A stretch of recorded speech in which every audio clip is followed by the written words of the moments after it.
La autoridad. Saludos en el nombre de Dios y Jesucristo. Les traigo bendiciones, mis muy queridos amigos. Bendita sea esta hora.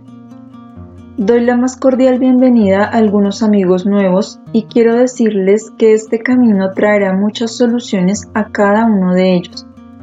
Soluciones que tal vez hayan buscado tanto consciente como inconscientemente durante mucho tiempo.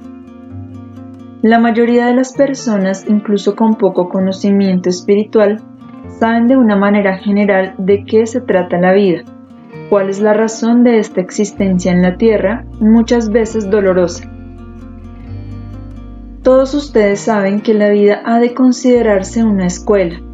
Van de una encarnación a otra como van de un curso al siguiente, aprobando las materias o quedándose donde están durante un tiempo, aprendiendo, desarrollándose, purificándose.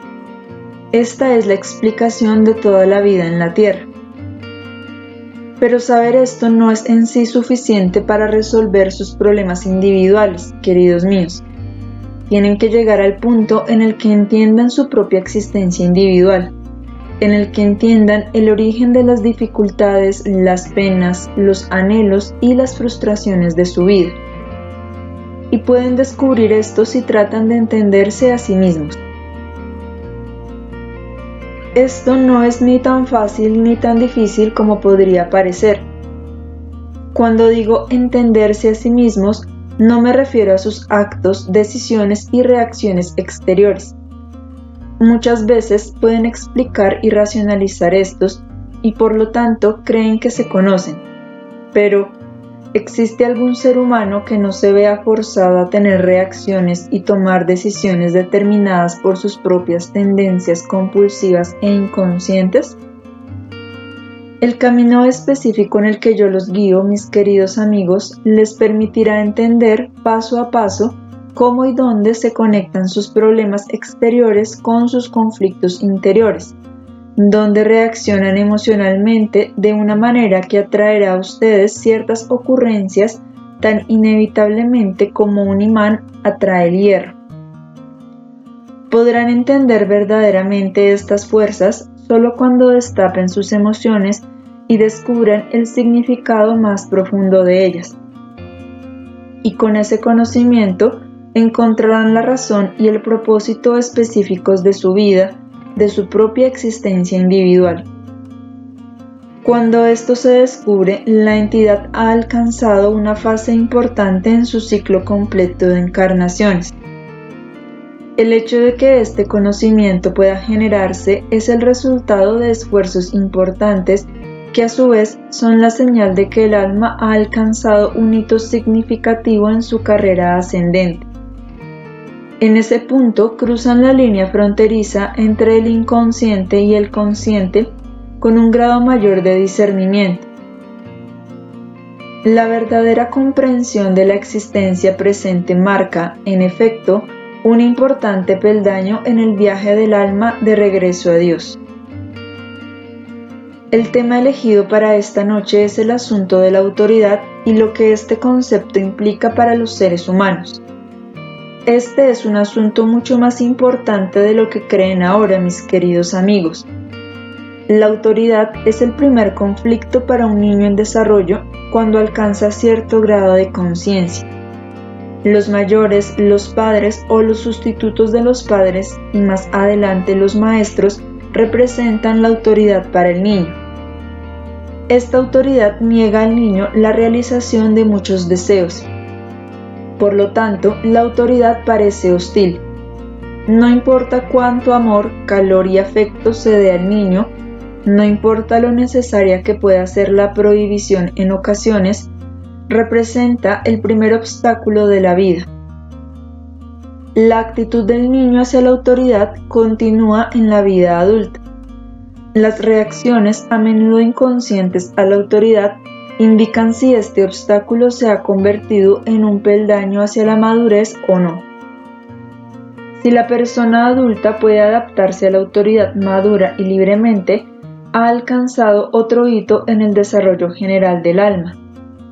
Si, por el otro lado, su reacción ante la autoridad sigue siendo infantil, porque prevalecen las actitudes compulsivas inconscientes, entonces deberá alcanzar este hito más adelante. Mientras este punto en el desarrollo no se haya alcanzado, el alma imperfecta reaccionará negativamente hacia la autoridad, incluso si ésta se ejerciera de un modo perfecto. Pero como las personas son imperfectas, también la autoridad se ejerce muchas veces de manera muy imperfecta. Así se crea una barrera entre el niño y la autoridad, el adulto.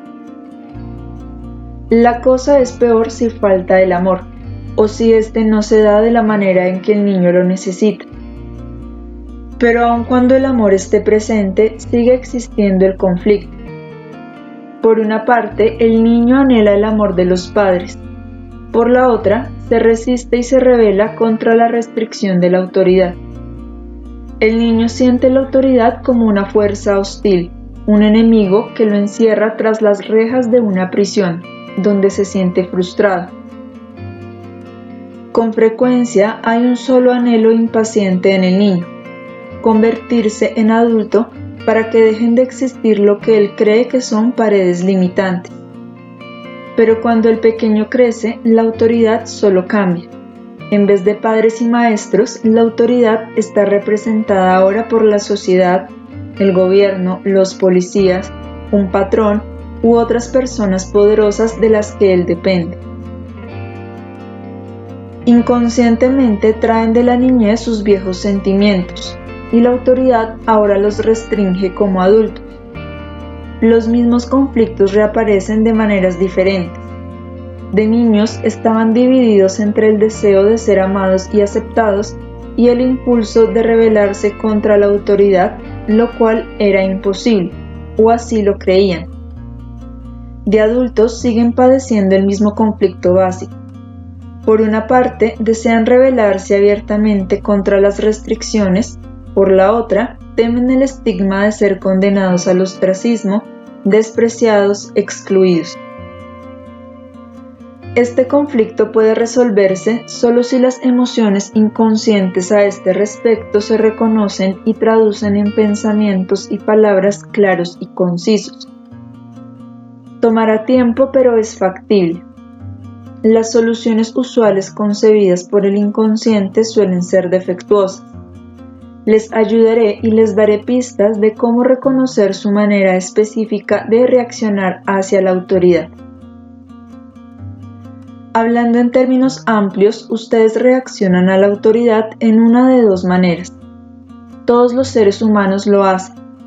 Hay dos categorías básicas con muchas subdivisiones, y frecuentemente los dos grupos se entremezclan y están representados en uno y el mismo ser humano.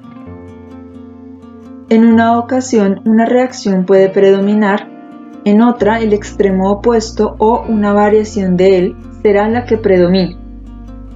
Es pues importante descubrir cuándo es más fuerte una reacción y cuándo la otra y por qué.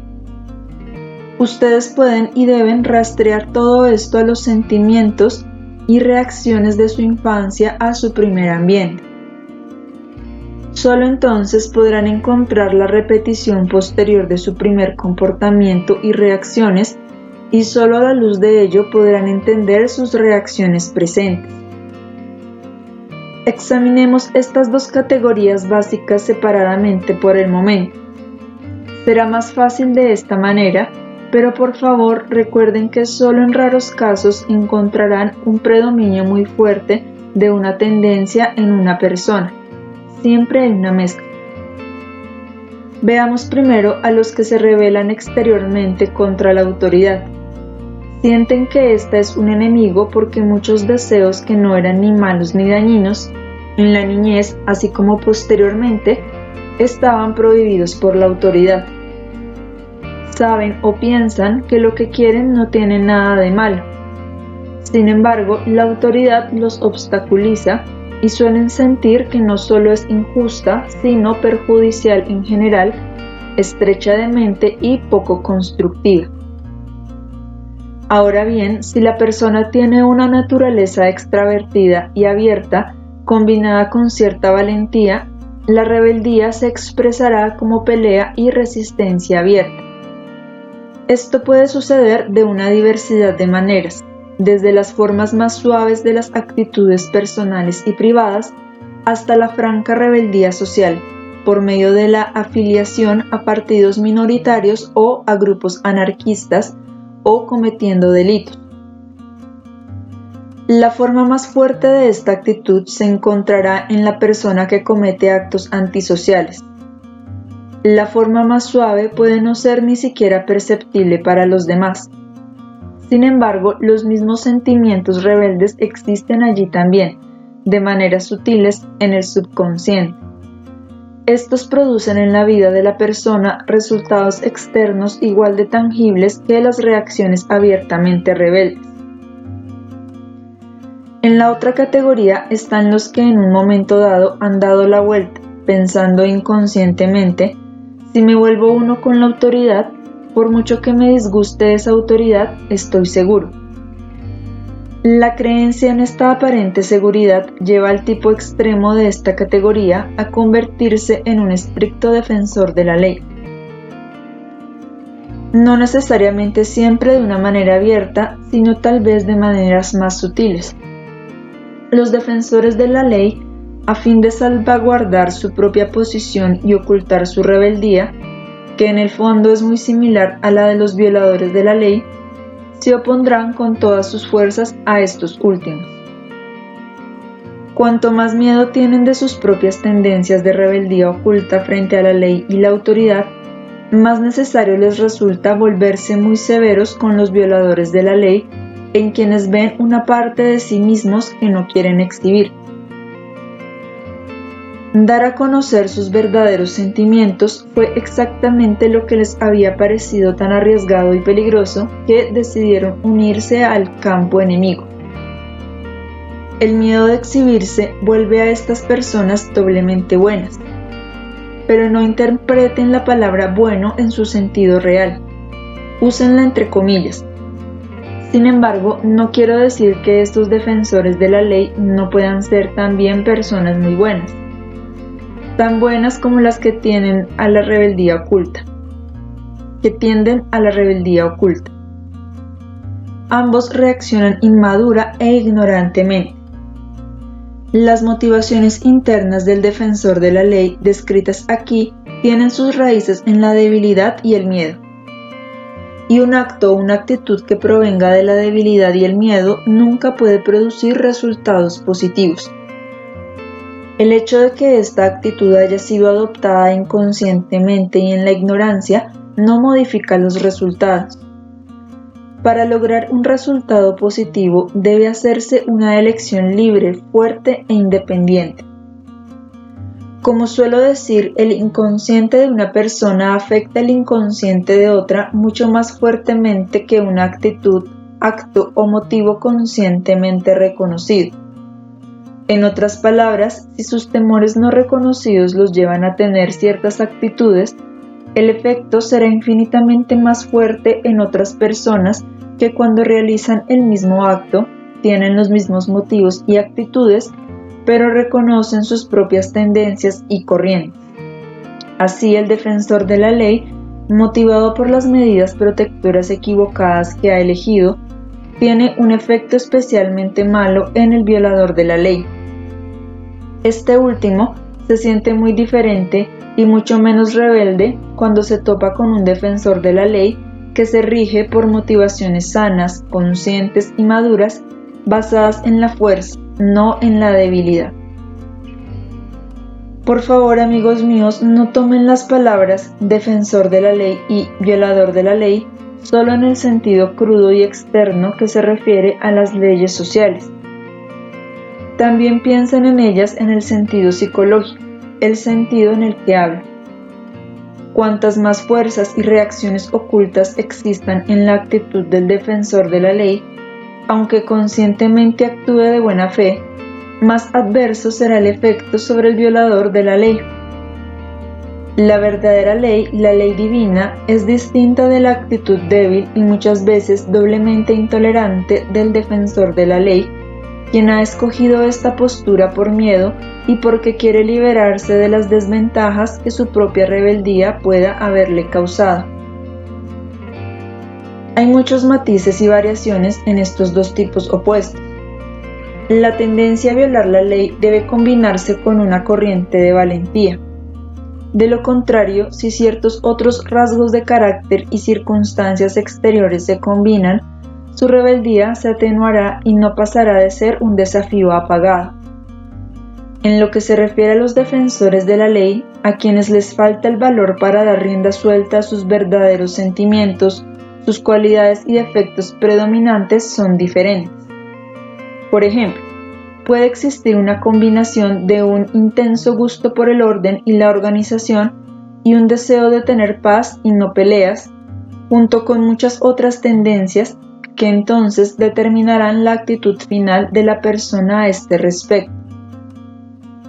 Espero que ninguno de ustedes me malinterprete y concluya que la postura del violador de la ley es la deseable simplemente porque el otro extremo equivocado también es imperfecto. Estos malentendidos ocurren con demasiada frecuencia en su mundo y a ellos se deben muchas visiones, filosofías y enseñanzas equivocadas. Siempre que la humanidad descubre que una actitud o una opinión es incorrecta, se va hasta el extremo opuesto que es igualmente incorrecto. Estos dos extremos opuestos ponen en movimiento un círculo vicioso. Cuanto más intensa es la rebeldía de parte del violador de la ley, más severo e intolerante se vuelve el defensor de la ley a fin de protegerse de su propio miedo y rebeldía. Como resultado, la rebeldía y la resistencia del violador de la ley se vuelven inevitablemente más fuertes. Este no se da cuenta del hecho de que su resistencia ya no está vuelta contra la ley como tal, ni contra la autoridad en su sentido bueno y verdadero, sino en realidad contra la nota falsa del defensor de la ley, que tampoco se da cuenta de nada. Este es un tema muy difícil, porque es de naturaleza muy sutil. Cada uno de ustedes puede descubrir con mucha facilidad a cuál de estas dos categorías básicas pertenece predominantemente y en qué aspecto de su vida una o la otra tendencia puede expresarse con más fuerza.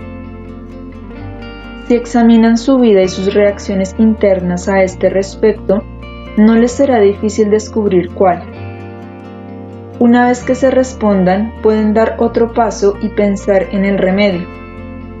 Asimismo, consideren el efecto que su actitud ha tenido en su vida, en sus conflictos y en su ambiente, incluidos algunos de sus seres queridos. Si descubren que son más del tipo que se rebela contra la autoridad, entonces deben meditar para adquirir el concepto correcto. Hagan un esfuerzo por darse cuenta de la diferencia entre la autoridad real en el sentido divino y la autoridad humana imperfecta con la que se han topado en su vida, ya que la humanidad es imperfecta. Vean que inconscientemente están bajo la impresión de que la autoridad significa solo el tipo equivocado. Una vez que puedan diferenciar y reconocer los dos tipos de autoridad, aunque muy pocas veces o ninguna se hayan topado con el tipo verdadero, su resistencia a ella disminuirá automáticamente. Después de este reconocimiento, ya no les molestará ni la mitad la existencia del hermano distorsionado y débil de la verdadera autoridad y la verdadera ley, que es su protección tanto como la de todos los demás. Ya no sentirán que la autoridad como tal es una fuerza enemiga.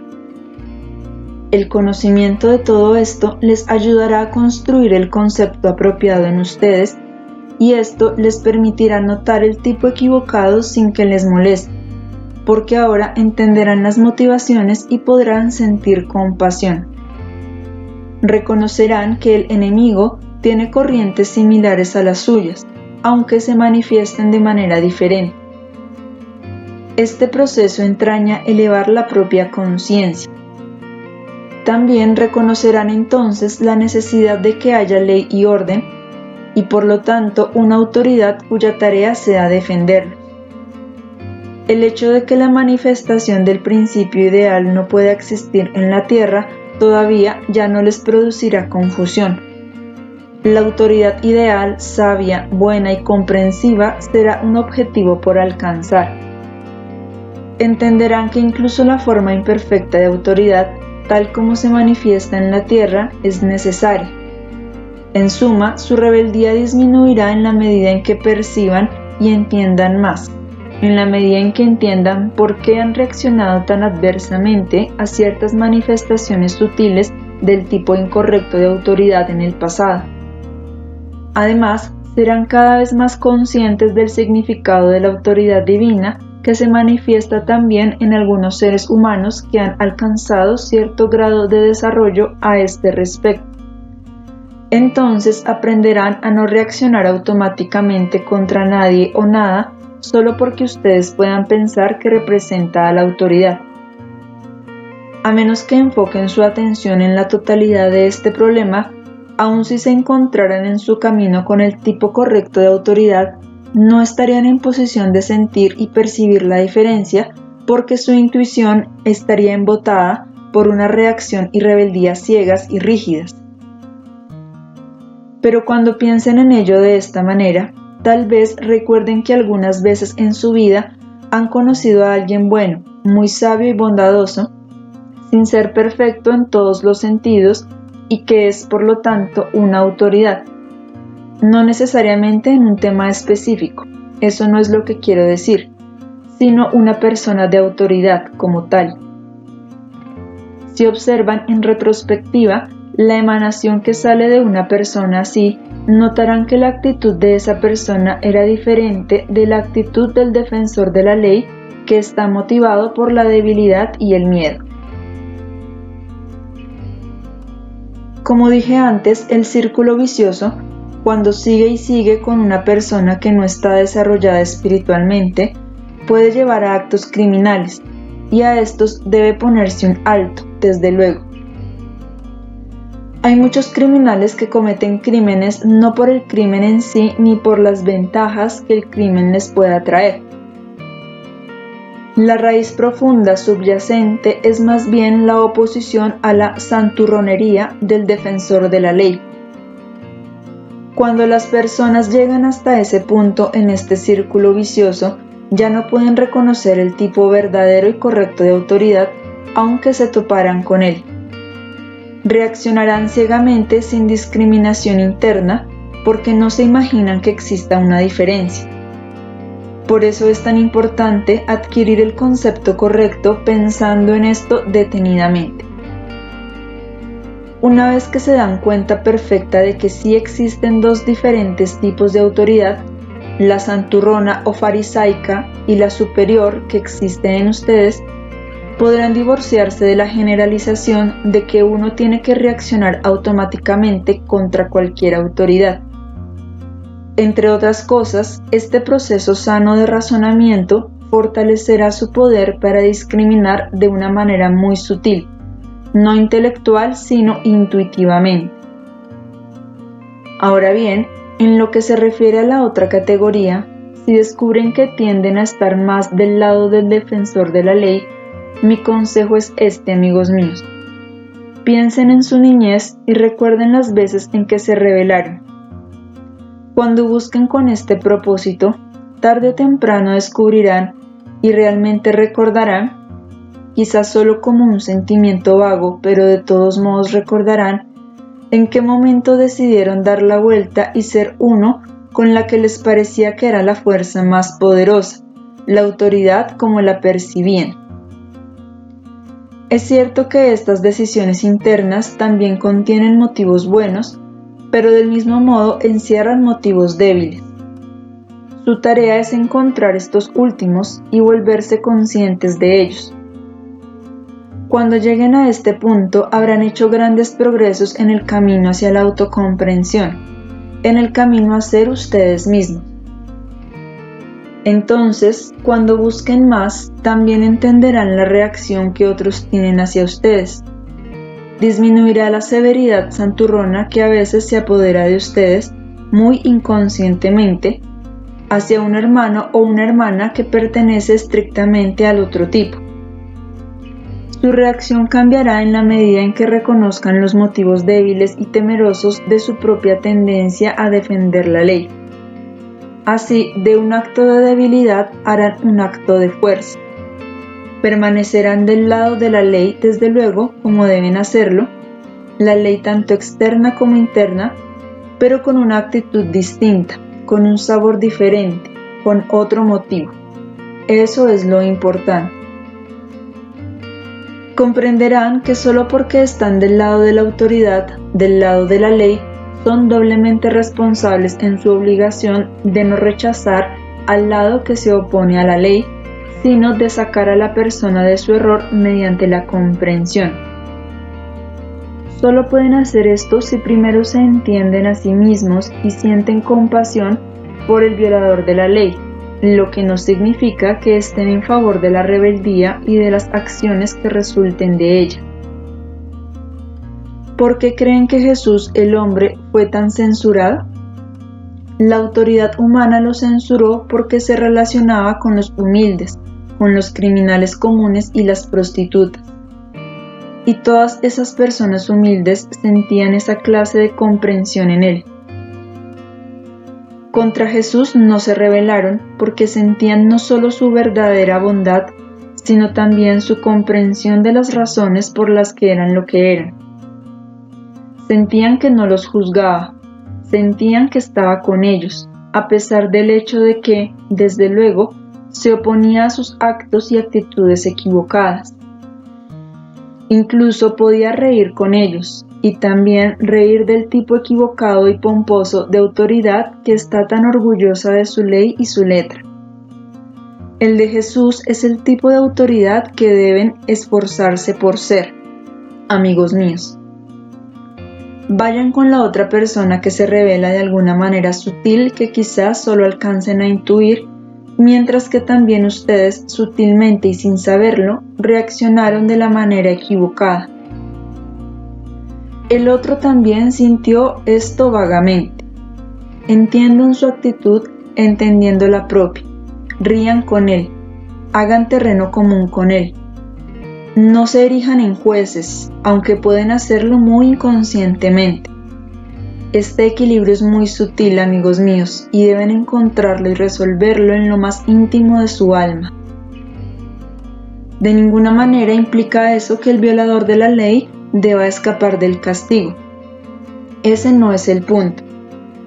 Cuando se vuelve peligroso para el bienestar de otros, tiene que aprender una lección. Pero si eso sucede, se debe en parte a que el tipo incorrecto de autoridad ha prevalecido demasiado tiempo y ha sumido al violador de la ley más profundamente en la ignorancia y la oscuridad, en vez de sacarlo de ellas.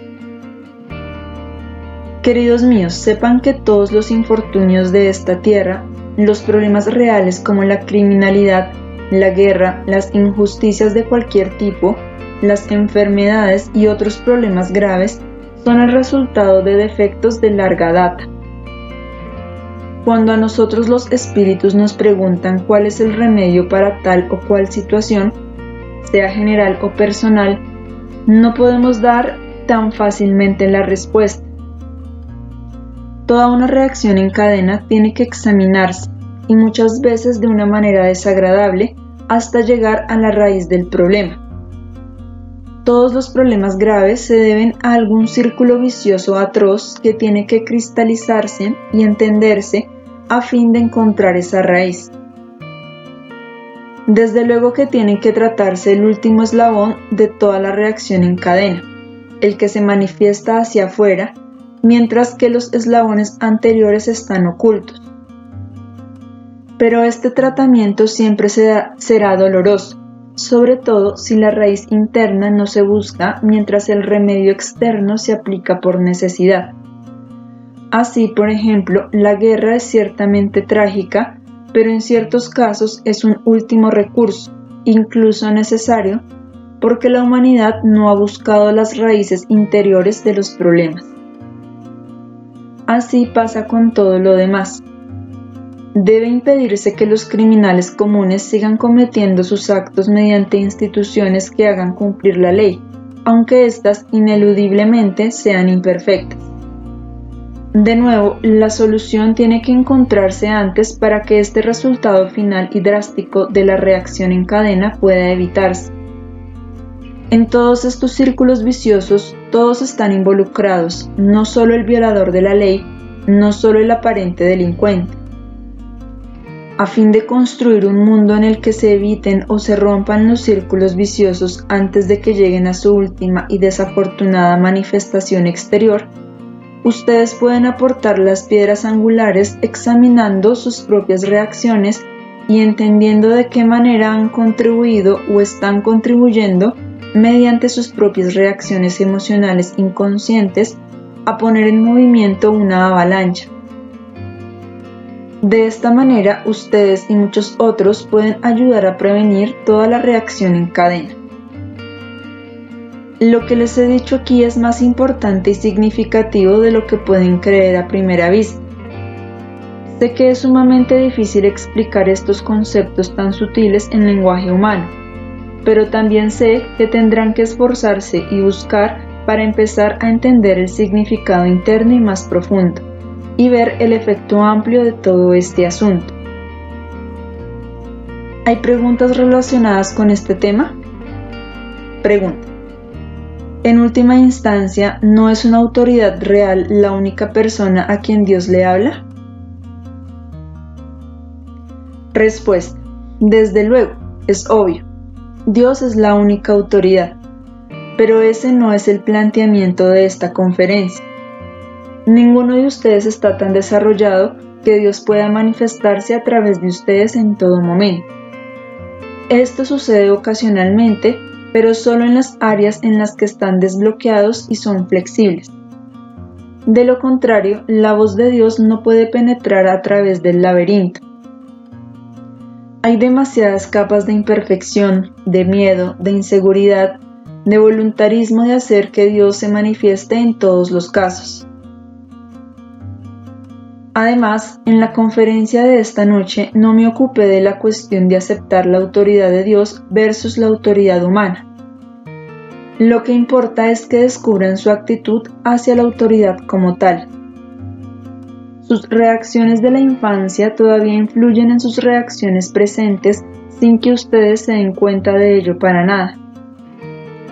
Este mensaje no se ocupó de la cuestión de pedir el consejo o la opinión de otras personas. Ese es también un tema y se relaciona indirectamente con el problema que examiné esta noche. Pero esto es solo un detalle de la cuestión y la actitud básica.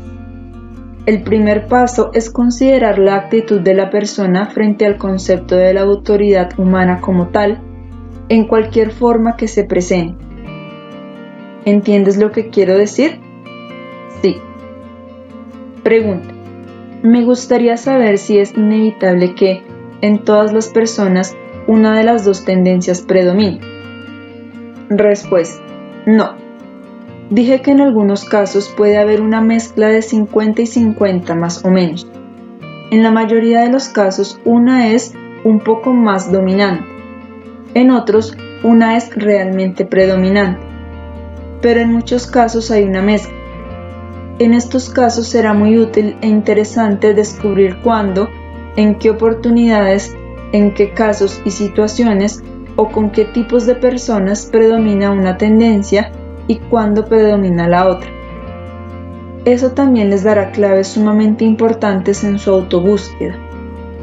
Habrá patrones de comportamiento que reconocer. Pregunta.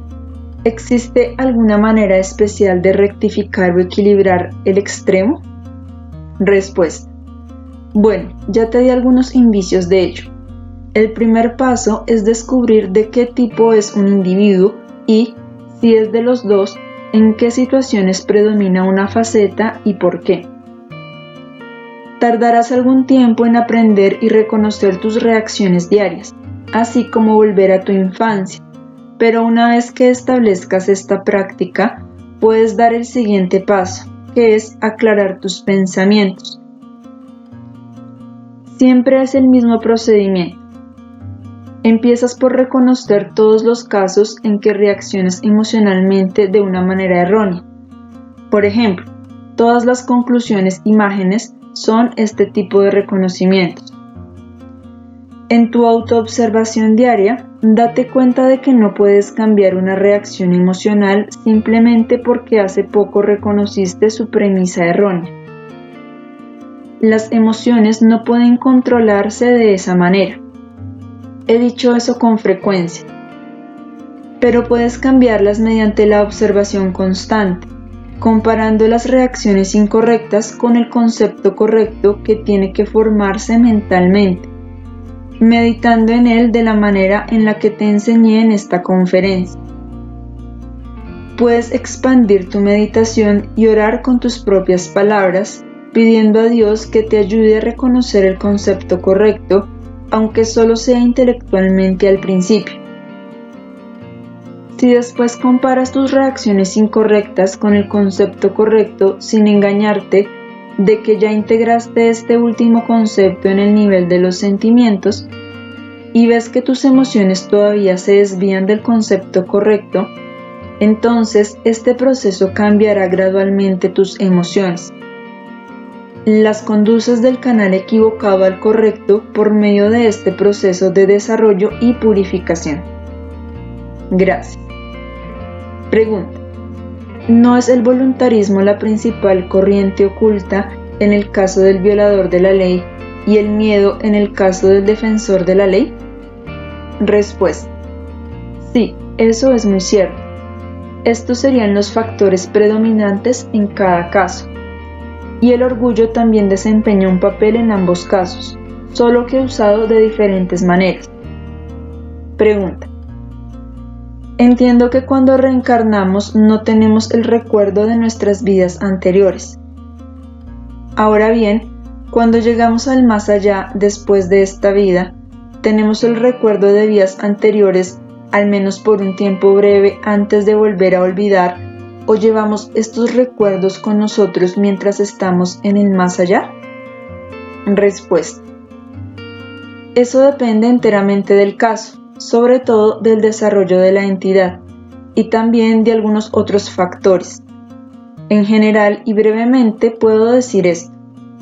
Como regla, cuando un alma regresa a su hogar espiritual, estará, después de un rato, no siempre inmediatamente, algunas veces más temprano, otras veces más tarde, en una posición de ver ya sea la encarnación antes de la última que vivió y recuerda en parte bastante bien, o varias anteriores, según el caso, el plan de vida pasado y cómo se conecta este con encarnaciones previas. En algunos casos es necesario ver unas cuantas encarnaciones a fin de evaluar la tarea y la causa y el efecto que van de una vida a la siguiente. Así, la personalidad verá cualquier cosa que sea importante para juzgar y evaluar su progreso o la falta de él. Como todas las entidades están capacitadas para fortalecer la autoevaluación, a cada alma se le da siempre la oportunidad de juzgarse primero a sí misma, hacer planes para realizar actividades, aprender y purificarse en el mundo espiritual, así como empezar a planear la siguiente encarnación. Solo cuando todavía falta una autoevaluación apropiada intervienen los espíritus superiores. Con este fin deben revelarse ciertas vidas pasadas. Lo que se revela permanece con el espíritu mientras viva en el más allá, y la memoria solo se le quita durante la vida en la tierra. La próxima vez que regrese se le mostrarán otras encarnaciones. Solo cuando se alcancen ciertas etapas importantes del desarrollo general, hitos decisivos, se le dará toda la cadena, su vida espiritual entera desde el tiempo de su creación y la caída hasta cada existencia individual. Eso puede ocurrir en diversos puntos culminantes del camino ascendente. Digamos que cada 300 o 400 encarnaciones puede haber uno de estos puntos. Y cuando el ciclo de encarnaciones se haya terminado, entonces el grado de conciencia será tan alto que ya no resultará necesario evitar un conocimiento que pueda ser dañino y obstructor para un alma que lucha, ni ayudar a recuperar este conocimiento si es favorable. Todo estará abierto, y lo que el alma elija olvidar depende de ella. Es como si olvidaras ciertos incidentes menores de tu pasado en esta vida. Hay otras cosas que te gustaría recordar o que consideras que es útil recordar. Eso depende de tu libre albedrío. Pero cuando el ciclo de las encarnaciones haya terminado y el alma esté lista para regresar a su hogar, ya no es necesario que se apliquen ciertas medidas para obligarla a recordar, como se hace antes de que se alcance esta etapa. ¿Responde esto tu pregunta? Respuesta: sí, en cierta forma. Pero yo quería resaltar el punto de que mientras uno todavía va de una encarnación a otra, está consciente entre encarnaciones. Respuesta: desde luego, acabo de decirlo. Pregunta: ¿pero no es eso una carga? Respuesta: no, no es una carga, porque solo se revelará lo que resulte productivo y útil. Lo que sería una carga permanece oculto. Y mientras más avanza uno, menos oneroso será el conocimiento de desviaciones previas. Aun si cierta información no es precisamente agradable, puede ser necesaria a fin de lograr lo que todavía falta por lograr. No puedes hacer eso si no sabes dónde, por qué y cómo fallaste. Compara esto con un niño que va a la escuela de una clase a otra. Mientras está en medio de su aprendizaje, no tiene la visión necesaria para contemplar todo el plan de estudios. Aprende su lección de día a día. Pero cuando se termina el año escolar, debe mirar hacia atrás y ver dónde tuvo logros y dónde falló para saber en qué materia se debe concentrar específicamente el siguiente semestre. Sé que esta comparación no es muy buena, pero puedes imaginar algo así. Ahora me retiraré a mi mundo otra vez, pero los dejaré, amigos míos, con una bendición muy fuerte, con una luz celestial que brilla sobre cada uno de ustedes. No se desesperen cuando estén tristes y desanimados, no hay razón. La vida es eterna y ustedes están construyendo su morada eterna en esta su vida, en el camino que con tanta valentía recorren. En esa morada podrán vivir en una felicidad eterna, sin tristeza, sin penas, sin decir jamás adiós,